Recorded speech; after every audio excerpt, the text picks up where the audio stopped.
ngitfolile ama-comment noma ngitfolile iy'celo zenu ukuthi ngifuna ukukhulekiswa. Nkosinathi nabo Siyabonga Nkosi, bo-Sharon nonke nje lapha ka-TikTok. Ngizokwenza njalo, nichubeke nibhale. uNkulunkulu owenza iy'manga, enza iy'mangaliso kuneni nifuna imali, nifuna umsebenzi, nifuna umshado, nifuna kuvuleka into zenu zingemi ziye phambili kakhulu.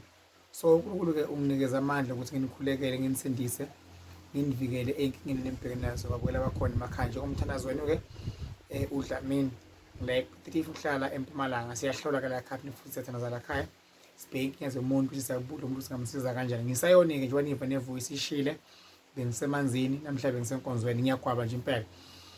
Angizokwazi futhi ukulahla amasiko ami engikhuliswe ngawo njengomuntu omnyama. Mbukelo khona ekhaya, konke nikuthumela kimi njengamanje kuzokwenzeka, ngizokhuleka njengamanje. Wena Nkosi, wena Jehova namandla, uyakwazi uNkulunkulu phakathi ngikufundile kwafika emehlweni nami. Wena Moya Ongcwele uyakwazi ukufika emandlebeni ami, Nkosi yamakhosi, okuthumela ngabalali abakhona ekhaya, abalali abakhona emakhaya nakulo mhlaba. Jehova namandla, mangabe ivile uNkulunkulu namandla, mangabe inomona, mangenze Nkosi yamakhosi abacelayo njengesithunywa sikaNkulunkulu, njengesithunywa sakho Jehova namandla, mkhwesabeka nami into zami zikhanye kakhulu Nkosi yamakhosi. Sengikucela Moya Ongcwele, uyakwazi wena uNkulunkulu phakathi Jehova namandla.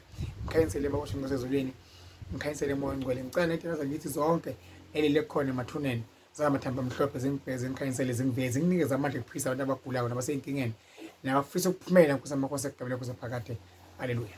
Mbukele khona ekhaya, kwenzeke ngingalenzi iphutha, angilenzi iphutha. Uma-ke wathi angikhulekele njengomthandazi, ngiyakhuleka. uNkulunkulu akubusise, akusikelele. Ngiyabonga kakhulu. La ePitolifi ufuna inombolo yami lapha ngaphansi na ungidinga. Ungachazi into ey'ningi, na ufuna ukubhukha ubhukhe uze la ePitolifi. Nkosi ibusise. Mbukelo khona ekhaya, Jehova abe nawe, lale kahle bona bakhona emakhaya. Ngithanda uDokotela umprofethi. Haleluya.